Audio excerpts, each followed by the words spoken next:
Today's the day you stop questioning the power of marketing and discover just how powerful it can be in building a business you love. And it's all thanks to avid listener Bob Wheeler, who implemented a bucket load of ideas from this podcast and saw, wait for it, a 2,500% increase in monthly turnover in just 2 years. And if you think that's interesting, wait until you hear what his business does. It's a mind-boggling episode 583 of the 12-year-old award-winning Small Business Big Marketing podcast. Well, I said, welcome to a small business marketing show where successful small business owners share their souls to take your marketing straight to the lead. Now, here's your host, Mr. Tim Reid. And welcome back to your weekly dose of intravenous marketing. That'll make sense very shortly, I promise. I'm your host, Timbo Reid, and I have an insatiable curiosity for uncovering marketing strategies and ideas that help businesses just like yours to grow. You, so much more importantly, are a motivated business owner ready to crank out some great marketing to build that beautiful business of yours into the empire it absolutely deserves to be. And that's exactly why I do what I do, in order to help fantastic business owners like you. As per usual, team, there is marketing GOLD dripping from the ceiling over here at Small Business Big Marketing's HQ. So let's get stuck right in. Many moons ago, Bob Wheeler went to a bachelor party a day early with another of the groomsmen. They decided to have a quiet night out before the rest of the party arrived. Bad idea. That quiet night out became an enormous night out. So much so that at 11 a.m. the next day, Bob called his casino host and asked to have his flight changed. He was in such a bad way that all he wanted to do was go home and miss the rest of his mate's bachelor party. He was crook. Luckily, his host called a car and had Bob sent to an intravenous spa, to which Bob rolled up to in his PJs. An hour and a half later, Bob was back at the tables, rolling the dice and ready to party. Bob's hangover cure worked so well that in 2016, he, along with his wife Rachel, decided to open an IV spa in their hometown. Called Rapid Recovery, they now own 3 clinics, 2 in Texas and 1 in Louisiana. Now, a hangover curing business is interesting in itself. You got to agree, right? But what's even more interesting about Bob is his love of what he does, his deep respect for marketing, and I've got to say, his obsession with his podcast, which I absolutely love. Thank you, Bob. In his own words, he says, and I quote, "I listen to every episode twice. First time, I just listen. The second time, I listen with a notebook in hand and take notes." And this is where the rubber hits the road, team. Bob doesn't just jot down a bunch of ideas he hears, he actually implements them. And that, my friends, is where the magic happens. He very kindly attributes his massive monthly turnover increase, we're talking from $3,000 a month to $75,000 a month, 100% to the ideas he picked up from this podcast. Me, on the other hand, attribute this 2,500% increase to his ability to implement. Now, during this chat, Bob references many past episodes and marketing resources, all of which you are going to find over at smallbusinessbigmarketing.com/583. You'll also find the detailed email Bob sent me describing all the marketing that's working for him. Enough from me. Let's go hear from Rapid Recovery's Bob Wheeler, a true marketing action taker. When we started listening to the podcast, I looked back. So last month we did 77,000. The month before we started doing the podcast, we did 3,000. We didn't know the difference between advertising and marketing. I thought that advertising was marketing. We were spending a ferocious amount of money advertising and getting nothing out of it because nobody knew our story. Nobody knew what we were about. Nobody knew who we were. Yeah, well, mate, let's explore that and let's kind of pull that apart, because what you have done to get to that 70 plus grand a month, I think's really it's just a great story. Now, I have a confession to make. As you gulp down a glass of red wine, we're doing this interview on Zoom for those who are listening at home.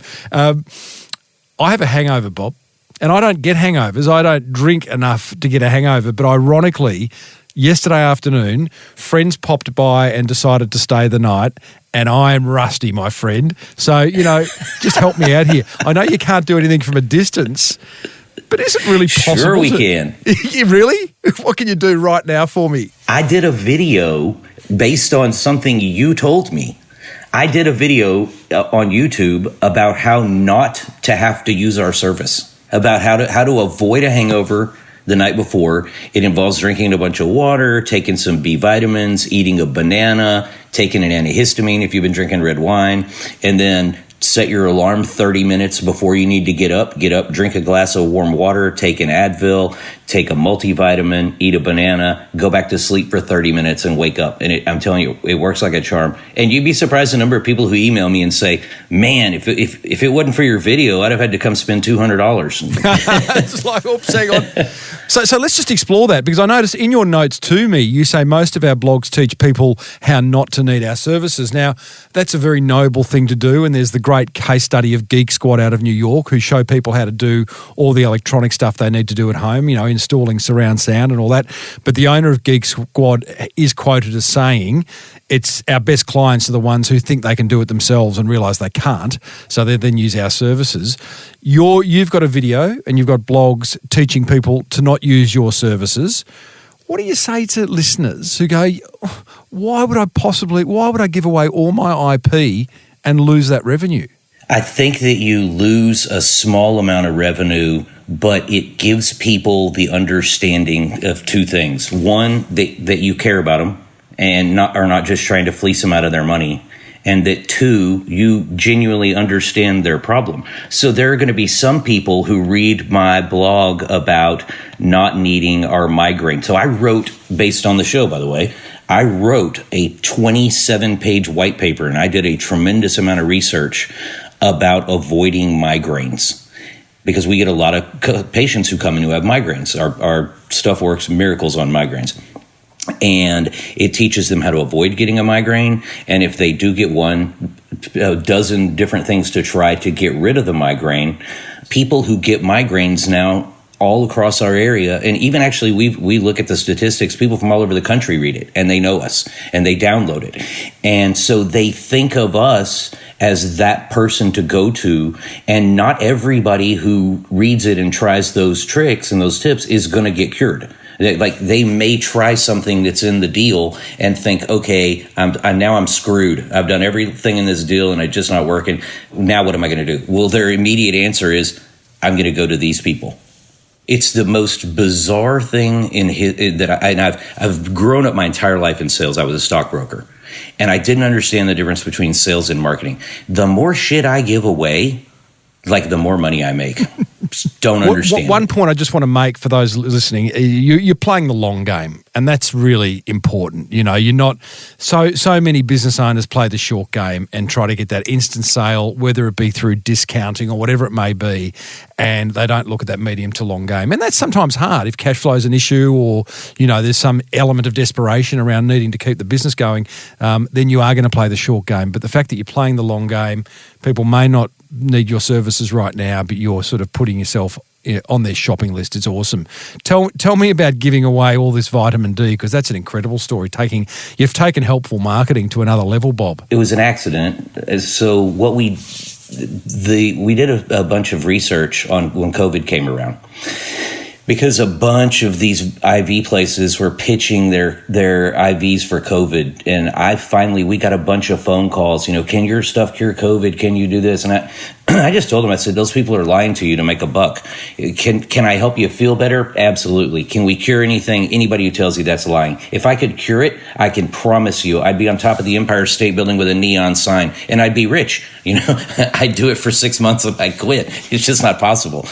But what I did figure out was that a huge percentage of the people, at least in the States, in the hospital, who had bad cases of COVID and got the cytokine storm were deficient in vitamin D. I mean, like 80-something%. It was insane. So we started telling people, you need to take a vitamin D supplement. And I told them, it's $10 at Walmart. And if you want to get your first loading dose of 25,000 IU, it's $35 at our office. And I forgot And I went back to being sales guy. So I ran this little ad, $35 for vitamin D, come and get it. And nobody came and got it. So I discounted it. And I thought, I'm just going to discount this. I finally decided I wanted people to get it so badly. I never run discounts. Like, we literally never run discounts. Somebody's got to be the most expensive. It might as well be you. I just don't do it. I still couldn't get anybody to come. And so finally I decided it was gnawing at me, and I thought, people need this. That everybody, maybe I have a hero complex or something, I don't know, but I always want to do the right thing. And I knew that the right thing was to make sure that people got it. And I knew there were a lot of people who couldn't afford the $35 a trip to come get it twice. Or they didn't have the $70. And I knew that for me, I really wasn't even thinking of it as marketing. Matter of fact, I didn't even realize I was marketing until after the fact. So finally, I just said, screw it, just come get it. It'll be better. If I can keep one guy out of the hospital, go me, it'll be totally worth it. After that happened, our sales just to the moon, man. It was unbelievable. And somebody was sitting in our office one day and said, this is the greatest marketing idea I've ever heard of. And I thought, I was marketing and didn't even know it. You must have put some kind of limit on it, Bob. So you're giving away, what is it? Is it injections or some vitamin D supplement? It's an injection. $35 retail. It's costing you a lot less. I'm all in with the nurse and the needle and the syringe. Probably $15. Okay. You must have had a limit. Like, what if? How many people took up the offer? 638. Did you at any point sort of panic and go, we're going to go bust if we keep doing this? I panicked on the first day. I panicked on the very first day. I panicked. Yeah. The phone just kept beeping, and I thought, "Oh no, I've done it now." So did you put a limit on it? I've ever had. We put a time. We did it for a month. Okay. Everybody got 2. Okay. So we put $30 into each person, and you don't want to get too much of it. So we told everybody, you come in and get the 1, and then you come in between a week and 2 weeks later and get the second. And we had 638 people get both doses. And can you then quantify, Bob, what that did for the rapid recovery business? Absolutely. Our high month before we did that was $47,000, and we haven't been under 60 since. Huh. So we went immediately from 47 grand to about 75. We did $5,000 yesterday, or 5,800 or something. We're probably going to go over 100 grand this month. Mate, that is awesome. We're doing it again. Starting this Wednesday. We're going from Wednesday through the end of the year. Yeah, so here's the funny part. A lot of people came and got to know us and what we were about and saw our facility and came back later when they need something else. But there are a lot of people who came and can't afford our services. They just can't. And the sleep bus dude really guilted me into this thing. It's just like... there are so many people on the show who they have a higher purpose than just making a buck. And I just thought, I can't just be in this making money. I got to do something to help, some people who otherwise couldn't afford our service. And when we did that, our sales went up. So it sort of backfired on me. Yeah, got it. That's okay. Basically, what you're doing is funding a sampling campaign that allows people to come in and actually experience the rapid recovery experience. And off the back of that, they're going, okay, well, these people are nice. It's a nice place. It's a good environment. It works. That's a marketing cost and a great marketing case study. We made sure to tell the nurses before it went down. I said, look, we're going to get a lot of people who do not have the money to afford us, and they're never going to come back, right? But they're going to get the rapid...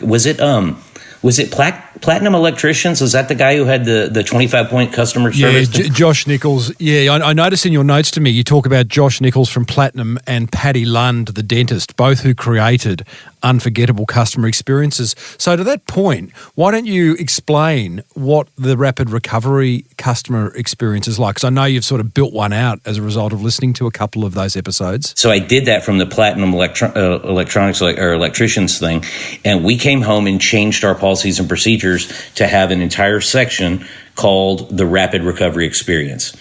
And it's the experience that I want every single patient to have, whether they come in for a free injection of vitamin D or they're a multimillionaire who's bringing in 10 people to spend $10,000. I got so specific that it's what the nurse says when they walk in the door, to, when they offer them a drink, when they offer them a cookie. We have all of those things in our office: flavored waters, tea, Keurig with different flavored coffees. And when they walk in the door, it's thank you for coming to see us. If they've got a scheduled time, I want the nurse to have the schedule in front of them that says, Mr. Jones and Mrs. Jones are coming at 10 o'clock. If two people walk in the door at 9:59, you say, Mr. and Mrs. Jones, so glad you could, join us today. We don't just tell them we've got a television in every room. We we hand them the remote and say, would you like me to help you, watch Netflix or Hulu or, whatever it is? Would you like a water? Would you like a tea? Do you need another coffee? We offer them a heated blanket. When we explain before the procedure, this is what I'm going to do. The IV may feel a little cold going in because the water's room temperature, your body's 98.6 degrees. Would you like a heated blanket? Would you like me to stay in the room with you, or would you like privacy? I have to check on you every 15 minutes, but I can just peek my head in. When it's over, we have a card now called an aftercare card that explains everything they got, so that they can take it to their doctor tomorrow, or if anybody asks, or 2 days later. We show them how we fix their bandage. We give them a change of bandage. Everything's explained on the backside, how to take care of themselves afterwards. And we tell them throughout the process, we might make a mistake. Something may not be what you want. We may not have the flavor of coffee you want. It may be too cold in the office. The only way we get better is if you tell us that we didn't do the best that we could. So feel free to tell us. We do that with everybody. And do they? So they do. When I text them, one of the show episodes, we don't do 666, by the way, the real estate guy, because I'm Peter Lorimer, the Beverly Hills real estate agent. He's awesome. 666. Explain. I'm afraid of 666. What do you do with I'm afraid of 666, so we do 555. I'm a little bit of superstition. I'm there, Bob. a little bit. I saw it on a movie. I'm not superstitious, but I am a little stitious. I love it. Hey, listen, before you explain the 555 rule that you apply as a result of Peter Lorimer, and I thoroughly enjoyed that interview a couple of years ago. I'll put a link in the show notes to that. Just to finish on the customer experience thing, I think the 555 thing is going to play into it. But mate, I love what you've done there. There are so many learnings. I think the power of it is in creating familiarity with people who come in to your place into rapid recovery. They have the same experience each time. With that familiarity, you build trust. And I guess it does frustrate me that not enough businesses apply this simple marketing technique, because, correct me if I'm wrong, but it didn't cost you a lot of dough to implement that. It cost you some time to put it together. What I am interested in, though, is how you as a business owner translate that across to your other staff members because I know with Josh Nichols, he's got tens, if not hundreds actually, of Sparkies that he needs to ensure apply his 21-step customer manifesto, and they don't all do it, which is frustrating. Have you got a secret kind of source as to how you get everyone at Rapid Recovery to buy in to your marketing madness? So at first it was really tough. Keeping employees who believe in the mission the same as we do is really tough. You sort of end up weeding through them. So what I eventually ended up doing, and this is kind of cheating, but we first off, we only get the gregarious people. Anybody, I tell my employees, anybody can give an IV. That's nobody's walking in here just to get an IV. The stuff that goes in our bag is no different than the stuff down the street or the stuff across town. We can all get the same thing. I don't have a patent on anything in my office. So the only difference in our place and another place is you and whether or not they get the rapid recovery experience. So if you want to be employed here, we can only pay employees when people come in. If people aren't coming in, you're not going to have a job. Well, they don't really see that, so they don't care. So what we ended up doing was we started giving a bonus to our employees. That's anytime there is a 5-star Google review or a 5-star Facebook review from a patient they served, we give them a bonus. It has to say, I tell them, I say, look, it has to say I went in on whatever, and they track it themselves and say, they'll go in and say, hey, I noticed there was a 5-star Google review from Mrs. Smith on January 9th. And we go back and look at the electronic health record, and sure enough, Jane saw that patient, and Jane gets a $5 or a $10 bonus, depending. And I can tell you, immediately, as soon as we put it in their hands to make an extra few $100 a week, yeah, great. It's cheating. So tell me on that. I think that's awesome. The cynic in me says, and we'll use Jane, the nurse, as a case in point.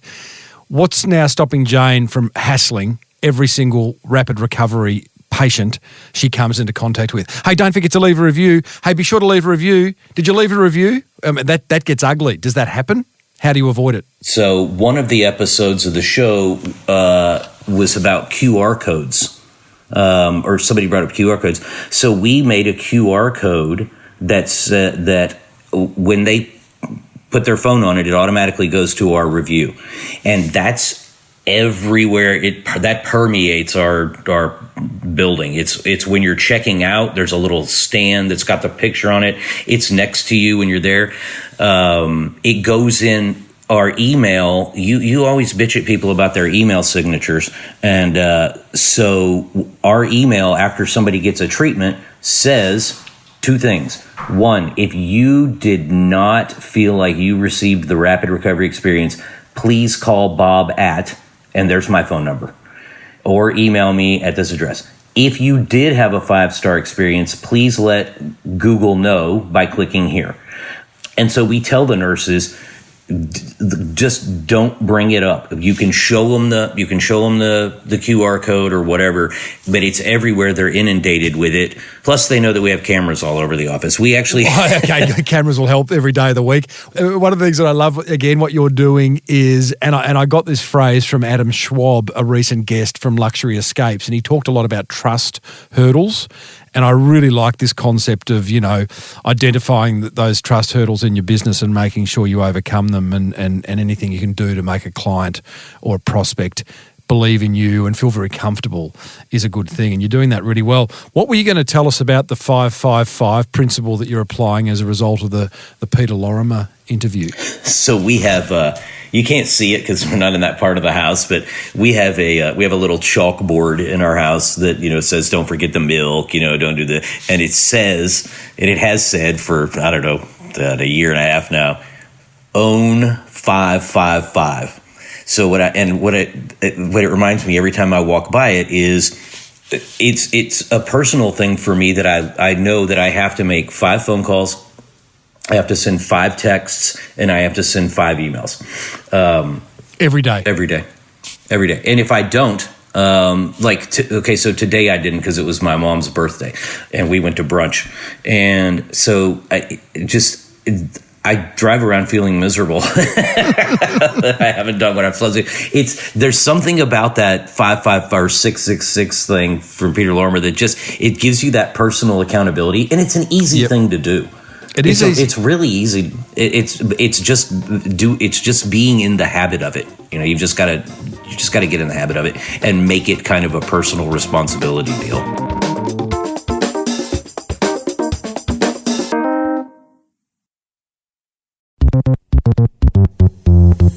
One of the other things I love that you've done is, as a result of the Steve Sims interviews, and Steve's been a great past guest of many years, he has a business called Bluefish, and he's basically a concierge to the rich and famous of the world. But one of the things that he does very well is get past the Dobermans. In fact, the last interview I did with him, he was explaining how he got Elton John as one of his major clients, and it was all about getting past the little Dobermans in order to get to the big Doberman, which was Elton's husband. What do you do to get past the Dobermans? So a couple of things. One, do you remember the episode of the guy who was mailing swords and stuff? That's Steve Sims. Yeah. He's big he's big on mailing stuff, whether it be an article from a magazine with a quick note on it or handwritten stuff. He's right into it. So that's exactly what we did.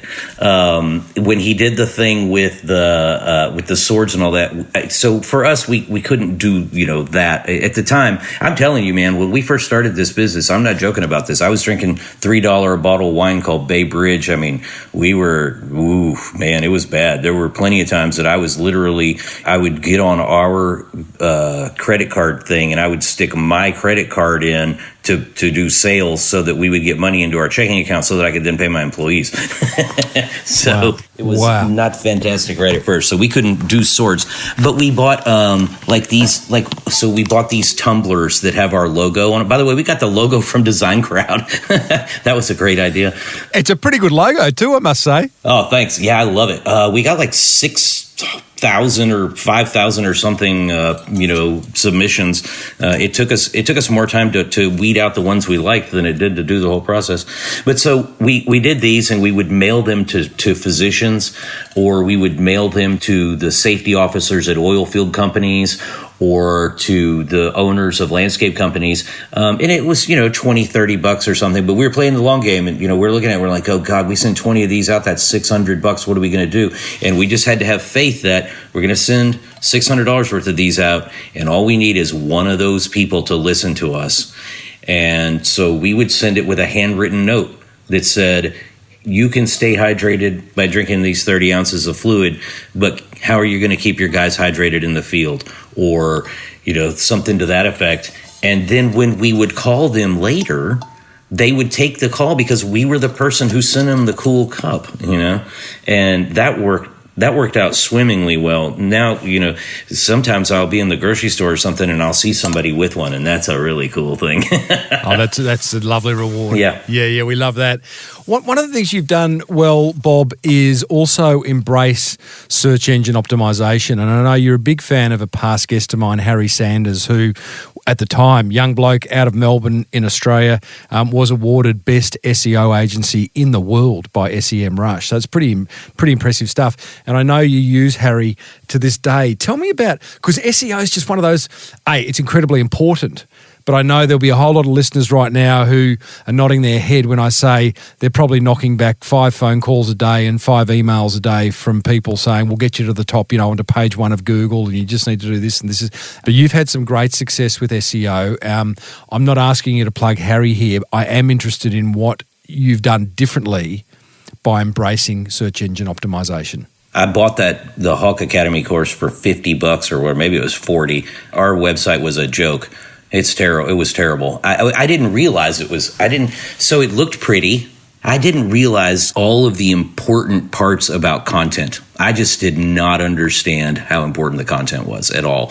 It's really easy. I pimp that course to every single person I know. I tell everybody, look, just get on here, spend the $50 and do this. And it teaches you how to keyword things.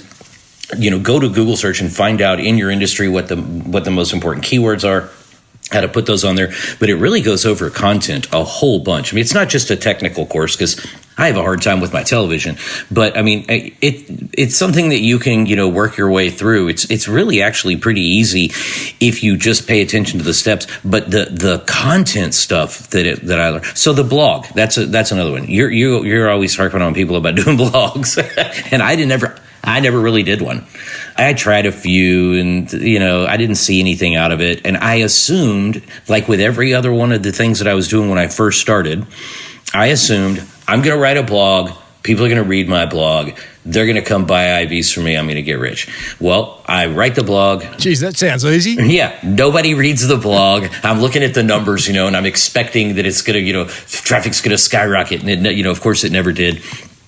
But they explain in the Hawk Academy how to tailor your content and how you've just got to keep at it, and it's got to be relevant content.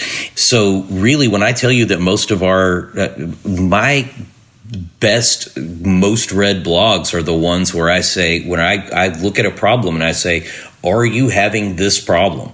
Here's a great way to fix it.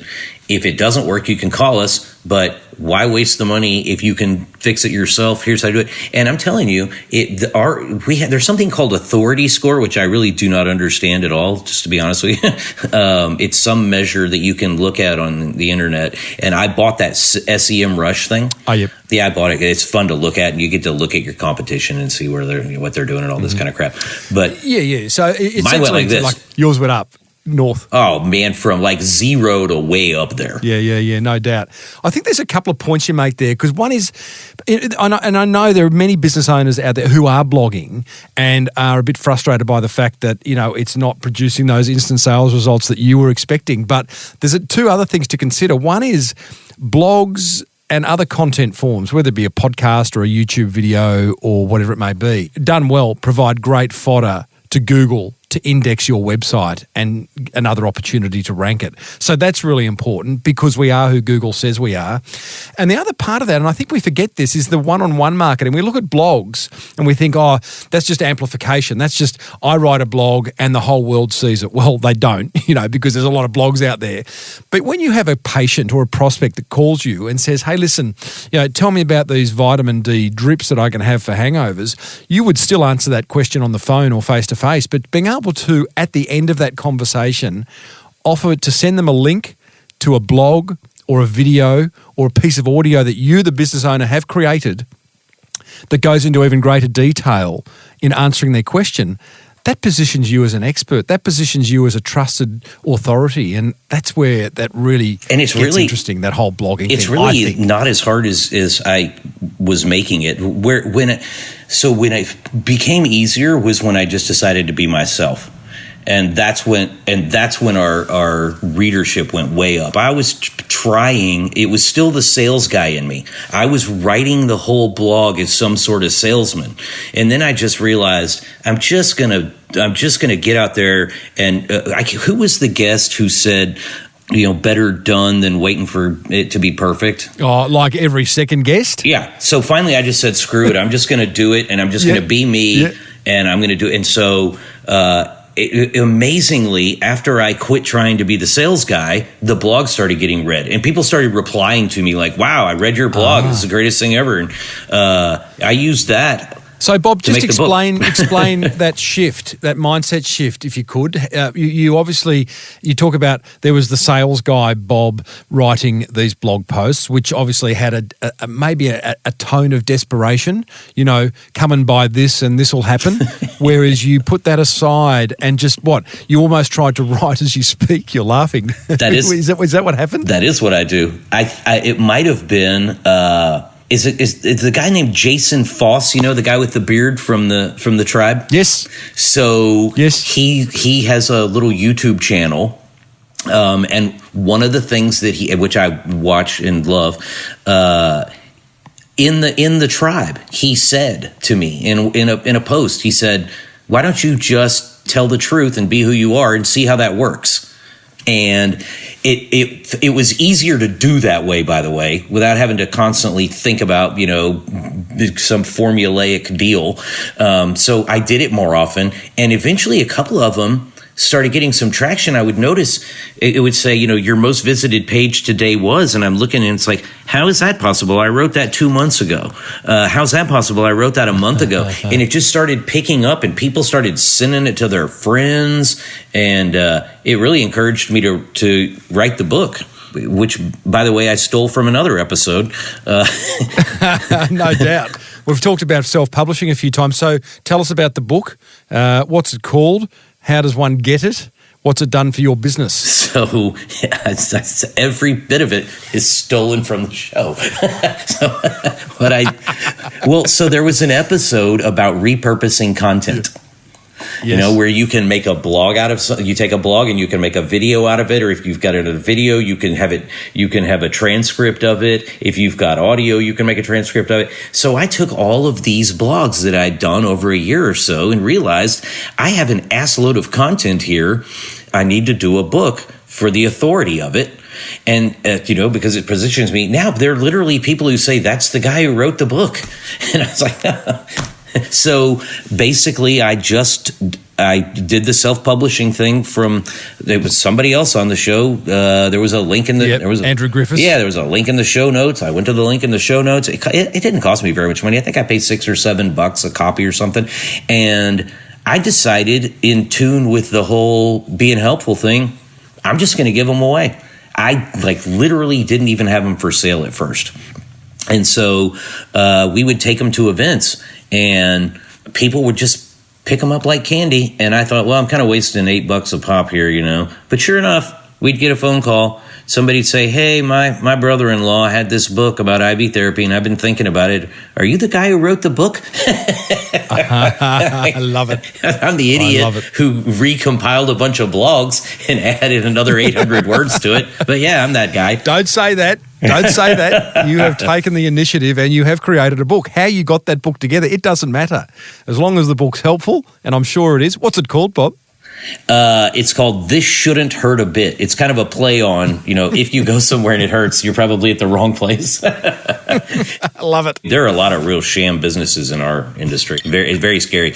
They'll probably all get shut down one day. That's why I'm eventually going to have to sell it. There are too many bad people not doing things the right way that instead of trying to fix it, I think the government will probably just say nobody can do it anymore. It doesn't have an overarching industry body? So, also... Or you live under the Therapeutic Goods Act or something like that? Also, thanks to the show, I have started one. We have an industry body. Yeah, we started a Facebook group, and we've gotten a lawyer, and we're starting the American Association of IV Centers. And we have about 50 members from across the country, and some of them are a hell of a lot better than I am. I've learned a lot of the whole tribe thing. I've got 2 tribes now. I stole this. I'm sorry, man. Hey, that's all right. I've got a bunch of invoices here that I will see. I'll get your address afterwards. You should definitely send them, because we actually refer to our patients and all of our readers of our blog and our newsletter as our tribe. And so love it. They'll send me a message that says, "Hey, I'm in the tribe." So I hate to tell them, but I will say this: every single where I go, it doesn't matter where it is. Everywhere on Facebook, everywhere on Reddit, everywhere I'm on, I tell people to go to the show. Nobody, but it's funny. It's almost like you're having to proselytize. People don't believe you. I'll tell people. I am telling you that 2.5 years ago, I did $3,127 in sales. I was at the end. We were done. I wasn't making any money. My lifestyle had gone in the toilet because I was using my regular money to support my business, and I was tired of it. And so I took a flyer. I decided it was pure luck, by the way, pure luck that I landed on yours. I Googled sales and marketing podcasts because I was going to mow the yard and I wanted to listen. And I landed on that first episode, which I don't even remember what the very first one I listened to was. And by the way, thanks. We also now have our corporate American Express card, thanks to you. And I tell people I did it. I had faith in it. I do everything. I give everything at least a good, fair try. And if it doesn't work, then I move on. But if it does, I stick with it. And I've gone from $3,127 in sales to $77,000, and through no fault of my own. All I've done is all I've done is put in the work. None of the ideas were mine. Every single idea of everything that we've done has been something we've taken from somebody off of this show. And don't apologize for that. And I guess my interest in having this discussion with you, Bob, is that you have implemented. And I rattle on a lot about action, because you can listen to as many podcasts as you like. You can buy all the books in the world. You can go to all the courses and all that kind of stuff. And it's great. And many do. And it's better than nothing. But if you don't take something away and actually implement it or try it out, then really, you've either just entertained yourself for an hour or you've wasted your time, because it's all in the implementation. And you're one of these great examples, Bob, of a business owner who is happy to implement. And if it doesn't work, don't throw the baby out with the bathwater. Just maybe a little pivot, try a new headline, try a different medium, try something slightly different and give the idea a little bit more room to breathe. And I think that's really impressive how you've gone about that. Yeah, well, thanks. Yeah, we've kept at it. so many things, man. I mean, just our Facebook is so much better because of Cham Tang. He taught us how to do our ads so that we target our ads. The Dale Beaumont deal with the partnerships, I got to tell you, man, that might have been the number one thing in our whole deal. Wow. It really has. Tell us about that. I'll tell you what we did that maybe was a little bit our idea. So he's got, where you're partnering with other businesses. So for the longest time, we were doing a deal where there are other similar businesses to us. Like there are people that have these cryo spas where you get into this little tube and you freeze yourself, and there are some massage places, and we would send them our information, and we'd get theirs, and we'd put their name in our newsletter, or whatever. They'd put our name in their newsletter. And finally, I just decided, I'm just taking this to the next level. I'm just going to I'm going to go totally helpful here. Here's what I'm going to do. So I have a wall in all of my offices that's called the Wall of Friends. And if your business can solve a problem that my customers have less expensively than I could, I put your brochure up there. So we'll have somebody who will come in with knee pain. Okay. They'll come in with knee pain and they'll say, can you give me an IV that will help this? And I say, I can give you an IV. I can put some Toradol in it. It's a painkiller. It's a non-narcotic. It's going to cost you about $150. So they do it. And then we tell them, the next time you have this knee pain, don't come to us. Here's a brochure of Cryo Spa down the street. They've got a deal that they can put directly on your knee for $25, and it'll relieve your knee pain. And, they look at me like I'm crazy, right? But they come back to me anyway for something else. And then the people at the Cryo Spa, they'll call me. Did you send somebody over here and tell them to come to us instead of to you? Yes, because it's the right thing to do. It'll save them $125, and they'll get the same benefit. And so the next thing I know, those people are sending me business. I literally have a dozen or 24 other businesses in each of my locations actively marketing my services. For me. Unbelievable.